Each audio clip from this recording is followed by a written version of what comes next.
Great. Well, as I said, welcome everybody. My name is Tyler Dareth. I'm the Associate Director here at SOURCE, which is the Community Engagement and Service Learning Center for the Schools of Public Health, Nursing, and Medicine at the Johns Hopkins University.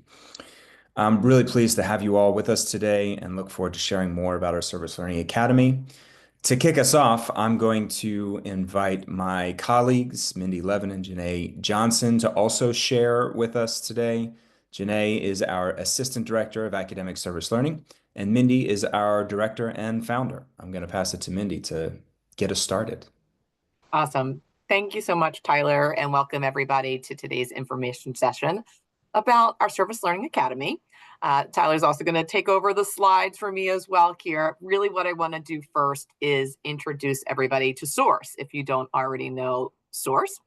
As Tyler mentioned, we are the Community Engagement and Service Learning Center here at Johns Hopkins. We work with all graduate health professional schools, and this is now our 20th year in operations that we have been working with the schools, and we have a specific focus on building partnerships with Baltimore communities.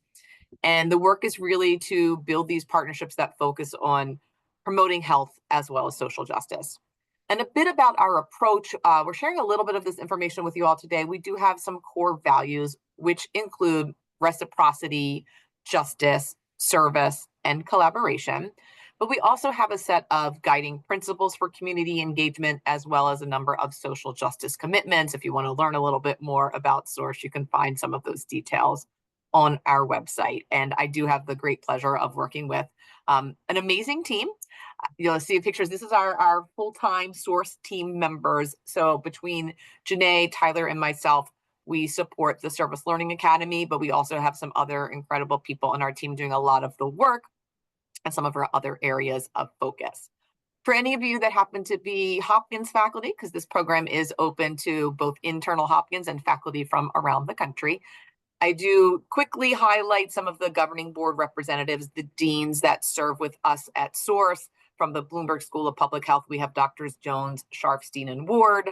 From nursing, it's Jennifer Dotzenrod and Dr. Jason Farley. And from the School of Medicine, we have Deans Barry Solomon and Roy Ziegelstein. We also have a number of students, faculty, and staff from each of our health professional schools that serve with SOURCE, as well as a community council, which has representatives from our network of partnering community-based organizations that support our work. So we are very intentional about being collaborative in our community academic partnerships.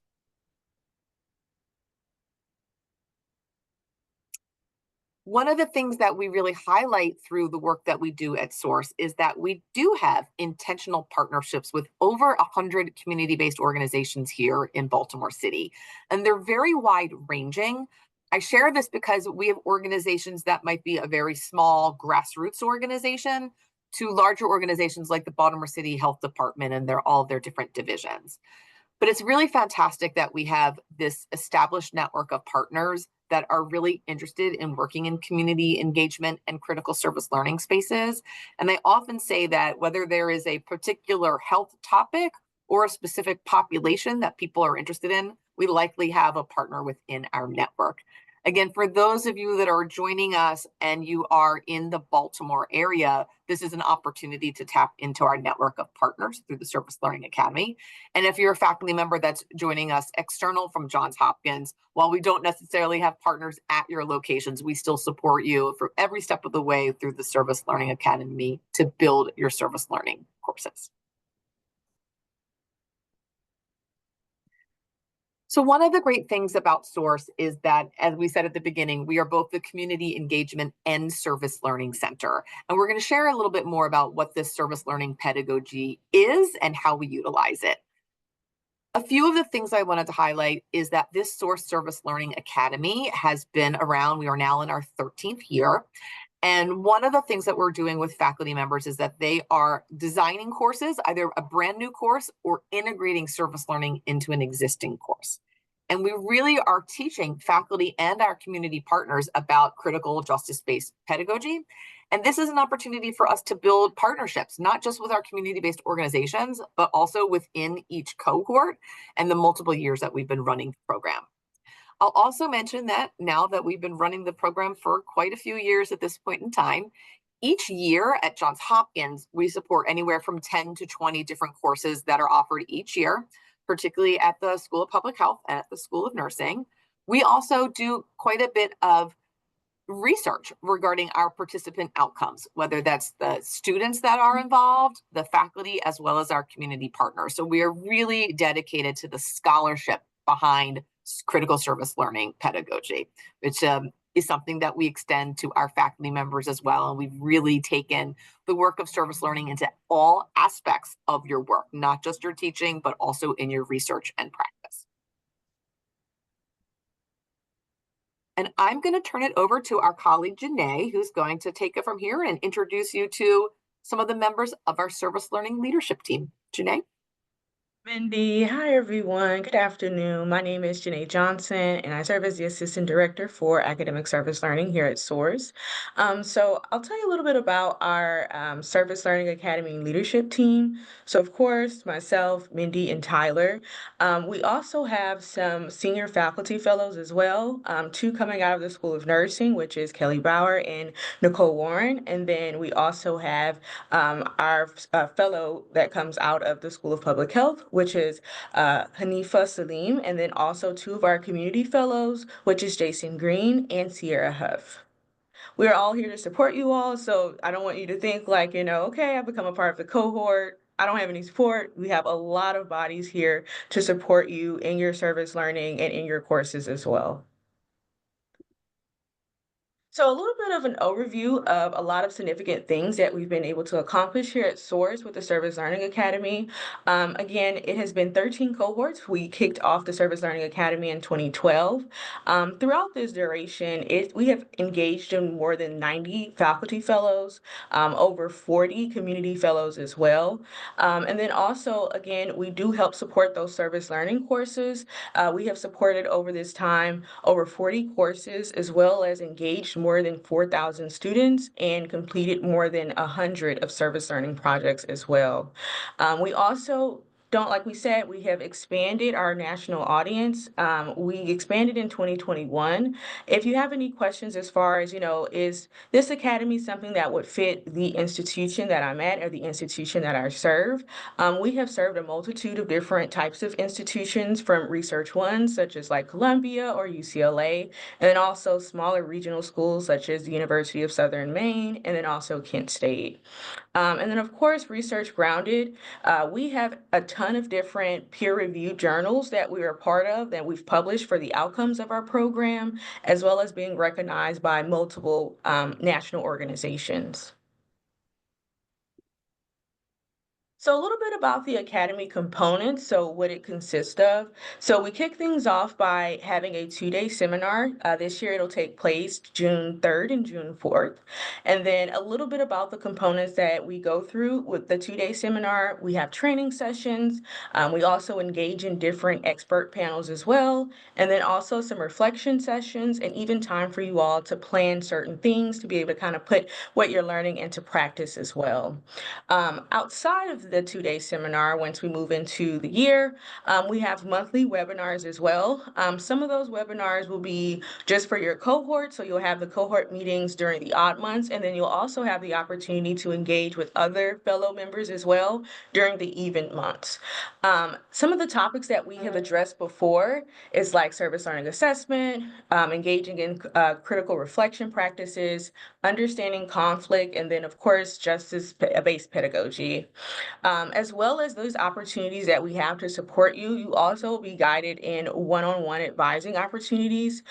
So someone from the SOARS team will connect with you. We become a mentor, and we support you through the course design or the implementation process as well. So you'll have a lot of support throughout this process. Again, seminar kicks it off. You have the webinars on a regular basis, and then also that one-on-one support from us.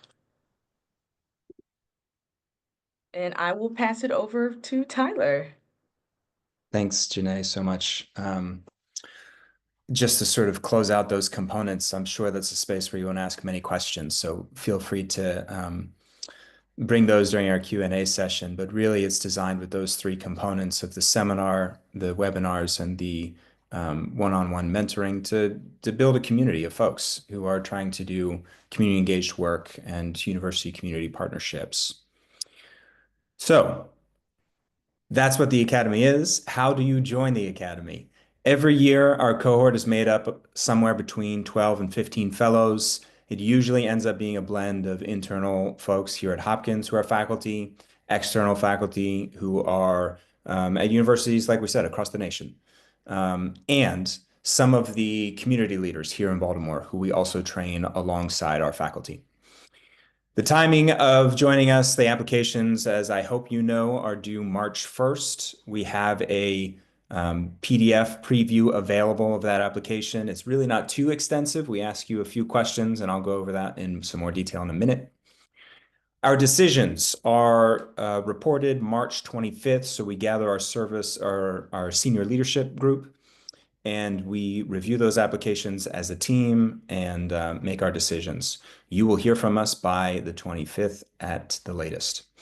We then give you a couple of weeks to figure it out with your institution through various tuition remissions and whatever it is that you need to coordinate internally to let us know if you're going to be joining us for that upcoming year. That confirmation is due April 8th.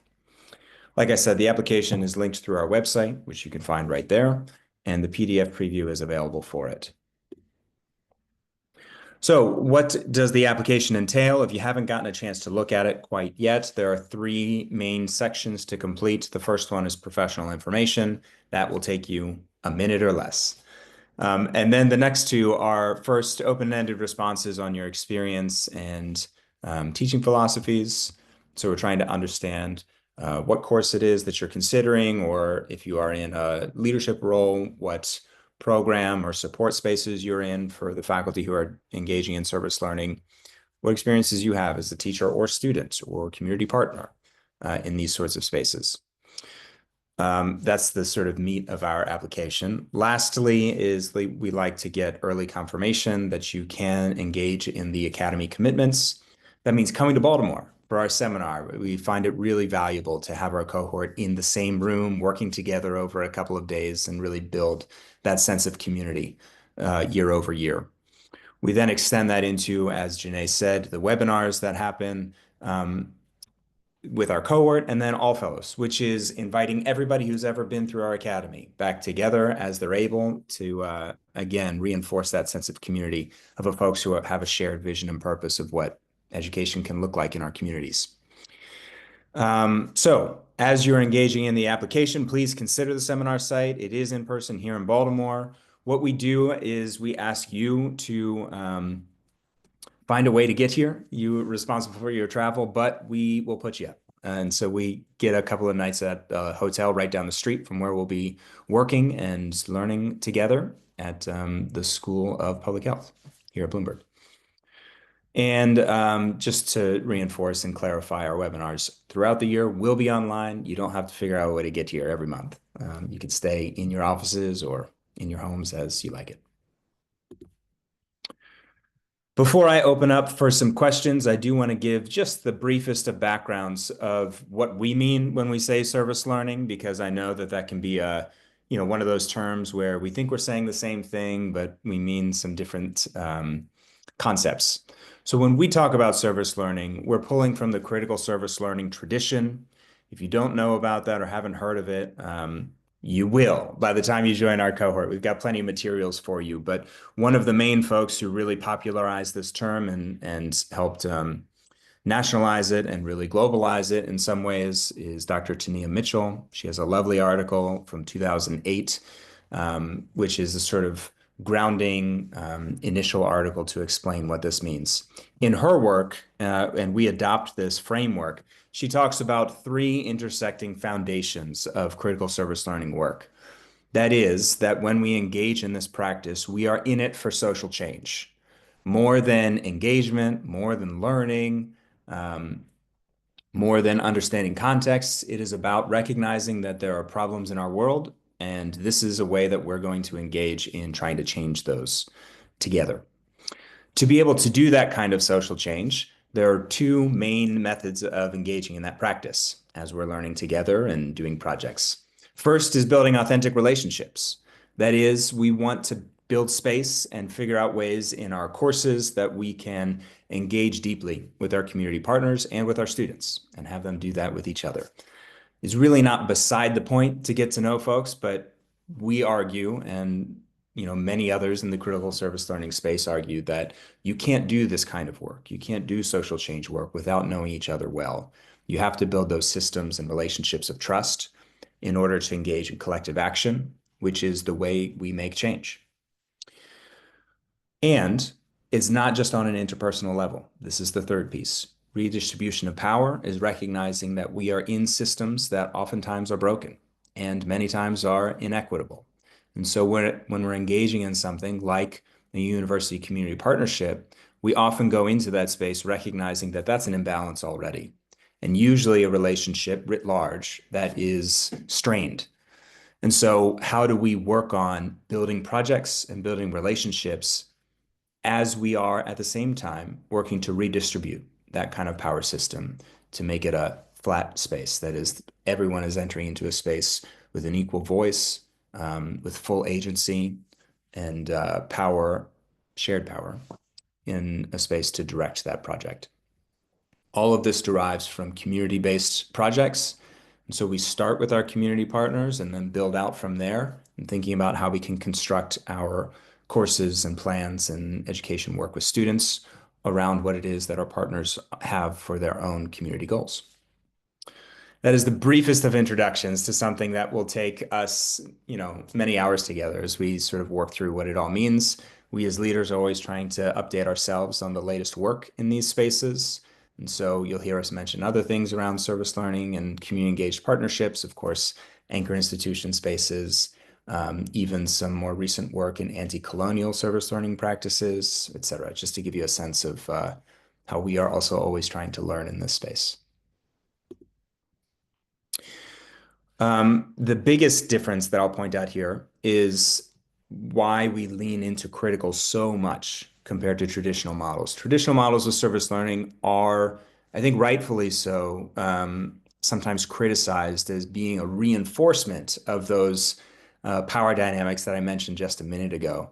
They're student-centric oftentimes and university-centric. They can rest on volunteer and charity models of approaches, which are not built on those authentic, trusting relationships. Instead, critical service learning acknowledges that initial status, tries to subvert that a bit, and recognizing the diverse perspectives that we have in the space. That is, not every student is the same, and not every community partner is the same. And how do we recognize people as the individuals that they are inside the systems that we have for ourselves? And how do we make change from that place? It means we have a really big picture orientation. When we talk about doing service learning work, we're addressing social issues that have been around for generations. We don't want to expect for our students or our partners that we'll fix a social problem that's been around for generations in a couple of months. But we do want to contribute to the ongoing work that has been happening for generations. And so our framing is about how we move work forward that has been going on and will continue on, hopefully year over year with our courses. But even if not, giving students in particular a sense of what it means to do big picture social work in health spaces. There's much more where that came from, and I really look forward to engaging in these conversations with you over the next year if you choose to join us, and I do hope you will. In the meantime, you can stay connected to us through our website, which has lots of information. You can email us anytime, source@jhu.edu, and see what we're up to of late on all of our social media accounts. With that, I'm going to close out of sharing so that we can see each other if you'd like to ask some questions, but we're going to move into a bit of a Q&A stage. If you have logistical questions or details about that or other questions about our approach to service learning and partnership. Thank you all.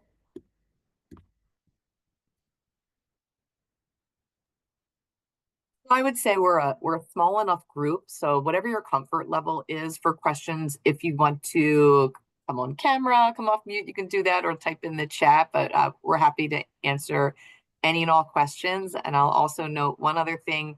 Tyler mentioned our seminar in the summer in June being in Baltimore, and we put you up in the hotels. We also feed you.